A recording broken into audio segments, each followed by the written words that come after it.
हाँ जी, कल असी कित्थे सां कि मुझे रोना नहीं आ रहा था अपनी शादी पे। यकीन करें ज़बरदस्ती अथरू सट्टे। हाँ सही बता रही हूँ, ज़बरदस्ती अथरू मंगाए वगा के कि लोग ये ना कि कितनी खुश हो रही है। अच्छा वो एज ऐसी होती है कि उसमें नहीं अच्छे बुरे की इतनी ख़ास तमीज़ होती। कुछ लड़कियाँ होती हैं कि 18-19 साल की एज में मैच्योर हो जाती हैं, लेकिन मेरे जब बंदा अली भी नहीं मैच्योर होया। मैं तो अभी तक ऐसी हूँ, थोड़ी बहुत हालातों ने कर दिया लेकिन ऐसी हूँ बस। अच्छा तो मैंने ज़बरदस्ती अथरू मंगाए। मैंने कहा कि मेरी फूफियाँ चाचे चाचियाँ मेरे पे बातें ना करे कि कितनी खुश हो रही है ब्याह करके। तो वो जो अथरू मंगाए वो भी बड़े मैंने ज़ोर ज़ोर से आँखों को दबा के मंगाए थे। अच्छा नहीं रोना आ रहा था यार कि अपने अम्मी अब्बू को छोड़ के जा रही हूँ या बहन भाइयों को छोड़ के जा रही हूँ। एडी में बेशरम अड्डी, अल्लाह माफ़ करे। तो मेरी शादी हो गई। अच्छा बारात वाली स्टोरी आप लोगों को सुनाऊँ। जरा मेरे बारात का लहंगा सी ना, कहते हैं ऐसी बातें सोचा नहीं करते, अब शुगन कुछ नहीं होता ये वो। आप लोगों ने सुना होगा ड्रामों में कहते हैं अब शुगन हो गया, ये हो गया वो गया। मेरा बेटा खेल रहा है, आवाज़ आ रही होगी माशाल्लाह। तो ड्रामों में कहते हैं ना ऐसे, तो मैं कहती हूँ सच होता है। क्योंकि मेरी जो अब उनकी पर्सनल बात तो मैं यहाँ नहीं डालना चाहती, शॉर्टकट बताऊँ कि जो मेरी जहाँ पहले शादी हुई थी वहाँ पे मेरे जेठ ने अपनी पसंद की शादी कर ली थी। तो मेरी सास जो थी ना, उन्होंने अपनी भांजी के साथ मेरे जेठ की शादी करवाई थी दोबारा। अब मेरी सास और ससुराल वालों को नहीं पता था कि इस बंदे ने बाहर शादी करके बीवी रखी हुई है। ये बताने का मकसद मेरा उनको बुरा करना नहीं है। अगर सुनते पे हो तो माजरत है, विचों मैं गल अपनी करनी है दावा से। तो हर बंदे को हक है अपनी मर्ज़ी की शादी करने का, एडी को नहीं गल है। तो उन्होंने ना बाहर ही शादी कर ली थी छुप के, तो घर नहीं बताया था। तो मेरी सास अल्लाह बख्शे वो जान अच्छा करे ने, उन्होंने अपनी भांजी से अपने बेटे की शादी करवा दी, ठीक है। और वो जो लहंगा पाया सी ना उस दुल्हन ने जो लहंगा पहना था, मेरी जिठानी ने, मेरे जेठ की दूसरी बीवी समझ लो, लेकिन घर वालों की नज़र में वो पहली शादी थी। समझ आई मेरी गल को नहीं आई? पहली घर वालों की नज़र में वो पहली शादी थी, लेकिन मेरे जेठ की वो दूसरी शादी थी। पहली बीवी उन्होंने छुपा के रखी हुई थी। और मज़े की बात है कि आज तक उनकी पहली बीवी को हम लोग दूसरी बीवी कहते हैं और जो दूसरी थी उसको पहली बीवी कहते हैं। अच्छा उनकी मैं नहीं थी, मेरी शादी नहीं हुई थी, मैं बच्ची थी, उसमें मैं छोटी चुन्नी काकी फीडर पिंदी सा, ऐसी भी गल कोई नहीं, लेकिन मैं छोटी थी। अच्छा वो मुझे ऊपर एक राबिया सिस्टर का मैसेज आ गया, मैं वो देख रही थी सब्सक्राइबर का। तो वो ना वो जो लहंगा उसको पहनाया था ना मेरी जिठानी को, फिर आ गया जो अब राबिया सिस्टर मेरा क्या पता वीडियो भी देख रही हूँ। वो जो लहंगा पाया सी ना उस दुल्हन ने रेड कलर का, वो लहंगा। अच्छा फिर बताती हूँ लहंगे को क्या हुआ है, अग्गू सुनो। तो वो ना मेरे जेठ ने उसके साथ शादी कर ली, 1 महीना रहा इधर, ठीक है, चला गया, मुड़ के आया ही नहीं। मोबाइल पे तलाक दे दी अपनी बीवी को, जो घर वाली बीवी थी मेरी सास की, जो भांजी थी, उसको तलाक दे दी, ठीक है। लेकिन वो प्रेग्नेंट हो चुकी थी, उसकी एक बेटी हुई फिर उधर से। ये एक लंबी कहानी है, छोड़ो इस बात को। तो बताई भी जा रही हूँ साथ कह भी रही हूँ छोड़ो, बताई भी जा रही हूँ साथ कह भी रही हूँ छोड़ो।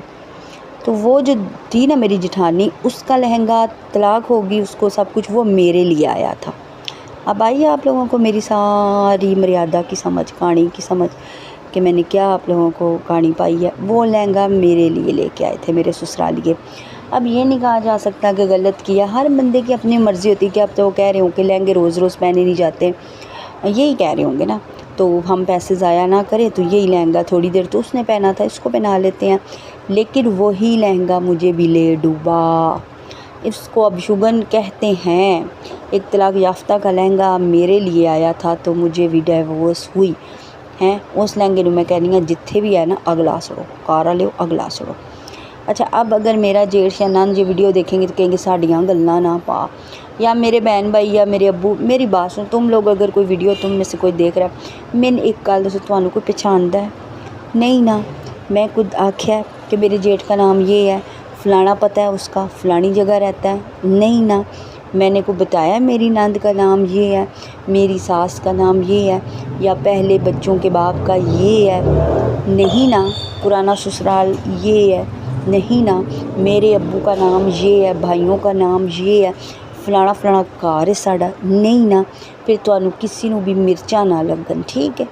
क्योंकि कोई भी आप लोगों को नहीं जानता। आप सब्सक्राइबर मुझे मैसेज करके बताना आप लोग मुझे कोई जानती हो, या मेरे कोई बहन भाई देखे हुए हैं, या मेरे घर वाले देखे हुए, या ससुराली देखे हैं, नहीं देखे ना तो मुझे ये समझ नहीं आती। अच्छा जो वो कहते हैं चोर की दाढ़ी में तिनका, विचों जो कोई अपना रिश्तेदार वेंदा हो रहा है ना वीडियो, तो वो कहता है मार साड़ियाँ गल्लां पान लगी, साड़ियाँ गल्लां पान लगी। उसको तो पता होता है ना अपना आप साड़ियाँ गल्लां पान लगी। और अलग बंदो तुम लोगों को पहचानता है, पहले ये बताओ। कोई नहीं पहचानता, इसलिए मैंने बता दिया कि वो लहंगा मेरे लिए आया था। हाँ अच्छा जी, मेरे लिए वो लहंगा आया। फिर मुझे मेरी दूर पार की अब्बू की खाला की बेटी ने ना दुल्हन बनाया। आए मैं तुहानू की दसां कैसी दुल्हन बनाया। ये तो मेरी अपनी सी कि मैं सोहनी सा उस टाइम, अभी भी सोहनी हूँ, वैसी ही हूँ अपने मुँह मिठू, सोहनी सा गोल मटोल मुँह सी।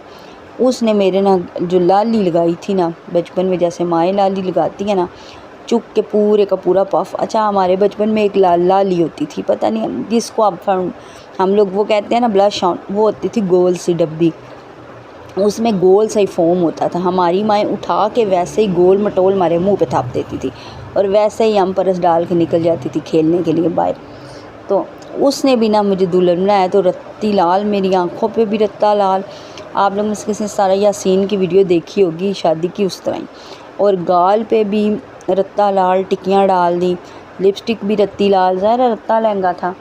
तो मुझे दुल्हन बनाया, तो फिर भी अच्छी लग रही थी मैं, नथ टिक्का भी पहना, सोने का सेट भी पहना, सारा कुछ पाया, दुल्हन बनी। अच्छा फिर आप लोगों को बात मज़े की बताती हूँ। अब जी बारात जाने लगी, रोटी शोटी खाधी, मैं दुल्हन बनी, सारे मेरे गले आके मिल रहे हैं, आराम हो कि मैंने किसी के गले लग के कोई अथरू सट्टा हो, कोई रोई हूँ, कोई पछताई हूँ, कोई आख्या हो मैं चाह रही हूँ ना जी। मैं भी सारों को ऐसे मैंने माथे पे अखियाँ रख ली जैसे मेरी शादी नहीं होगी, मैं और परी बन गई हूँ। अच्छा तो फिर क्या हुआ, आप लोगों ने ऐसी शादी की कभी किसी जगह स्टोरी नहीं सुनी होगी। आप लोगों ने सुनी होगी तो ये सुनी होगी कि मैं बहुत रोई, मैंने अपनी अम्मी को नहीं छोड़ने को दिल था, मेरे अब्बू को छोड़ने को दिल नहीं था, मुझे बहन भाई याद आए, मैं रो रो के बेहोश होंगी, मैं ऐसे मैं वैसे। लेकिन ऐसी स्टोरी आप लोगों ने कभी नहीं सुनी होगी। अच्छा अब आ गई रुखसती की बारी, नवा ड्रामा। जो मेरे पास एक परस था गोल्डन सा, जो दुल्हन को होता है ना परस, उसमें लोग पैसे दे रहे थे और मैं वो पैसे डाल रही थी, जो कि पैसे मैं बाद में मैंने एक बहुत बड़ी गलती की कि अपनी सास को दे दिए। बात ये नहीं कि उन्होंने मेरे पैसे खा लिए, ऐसी बात नहीं, लेकिन अगर वो पैसे दूल्हे मेरे मशवरा सुन लो तो सारियाँ जो आप लोगों को दे रहे हैं ना पैसे, माँ बाप की तरफ से मिल रहे हैं, वो किसी को नहीं देने, अपने पास रखना। बाद में तुम लोगों ने बाहर घूमने घामने जाना होगा तो ज़रूरत पड़ेंगे। ससुराल वालों में से जो वलीमे पे किसी ने दिए वो दे दो ससुराल वालों को, लेकिन मेके वाले बिल्कुल नहीं दे रहे, उक्का नहीं देने जे। मेरी नसीहत ते मेरा मशवरा जे है। उधर मैं नूडल रख के आई हूँ, नूडल मेरे जाने साड़। यह बात कहाँ से कहाँ निकल गई, सैर सपाटे वाली। ये भी एक अलग ही कहानी है, बड़े मज़े की थी ये भी, कि हम सैर सपाटा करने गए तो क्या हुआ था हमारे साथ। हाँ हम कहाँ थे, बिचू बिचू मैं वॉइस ओवर करना बंद कर देती हूँ ना। अच्छा फिर क्या हुआ, हाँ मैं बता रही थी कि सैर सपाटे की भी अलग ही कहानी है, वो फिर कभी सुनाऊँगी। तो वो पर्स था मेरे पास गोल्डन सा ना, तो सही लश्कड़ा बशकड़ा, तो उसमें पैसे थे। अब ना मुझे गाड़ी में बिठाया ने, सही हो गया, मैंने घूंघट डाला हुआ गाड़ी में बैठ रही हूँ। मेरी फुफ्फो ने 2 मिनट के लिए वो पर्स पकड़ा के, आप सब फुफ्फो भी ये वीडियो देख रही हूँ, फुफ्फो मेरे ने 2 मिनट के लिए पर्स पकड़ा के मैं आराम से बैठ जाऊँ। ज़ाहिर है हील वाली जूती होती है, लहंगा होता है, बंदा इतनी ईजीली नहीं गाड़ी में बैठ सकता, और तो घूंघट होता है। अच्छा मैं गाड़ी में बैठते ही मैंने ना छिपट के उनके हाथ से पर्स ले लिया। अल्लाह, जैसे पर्स वो खा जाएंगी या अपने पास रख लेंगी या देर हो जाएगी ना, या जैसे मैं प्राइवेट गड्डी बह गई, प्राइवेट नहीं सरकारी, वो जो गड्डी बसें चलती हैं तो ड्राइवर गाड़ी चला लेगा। आज में मेरी फुफ्फो ना मुझे ये याद करके मजाक उड़ाती हैं मेरा कि तू किड्डी चली से। तो मैंने वो पर्स फुफ्फो के हाथ से ले लिया। एक और मैंने बात की थी तो मेरे जेठ कहते होते हैं मैंने की थी कि मैं गाड़ी से मुंह निकाल के सारों को देख रही थी। ये मुझे नहीं लगता मैंने की हो, क्योंकि मैंने सर पे चादर की हुई थी, तो ऐसी भी क्या हुआ कि मैं देख रही हूँ बाहर निकाल के उन्होंने तो मननी नहीं, ससुराल वालों की कोई गल नहीं मननी। ठीक है, अपनी गलती खुद दस लो, लेकिन ससुराल वाले कोई गलती करी ना, वो बिल्कुल नहीं मननी असा। सही है। तो फिर आ गई बारात अगू, फिर कुर्सी पे बिठा के तो मुझे घर में लेकर आई। ये भी कोई रिवाज होगा, कार दुल्हन गड्डी से निकलती है तो कुर्सी पे बिठाते हैं। कुर्सी पे बिठा के मुझे लेके आए, मुर्गी ज़िबा की, अच्छा ये सारे नटरम बटरम किए। ये बारात थी। आगे की स्टोरियाँ आपने बहुत दफ़ा सुनी है कि क्या हुआ था, कैसे हुआ था, कैसे लड़ाइयाँ हुई, कैसे मैंने फसाद डाला, कैसे इधर से फसाद आया।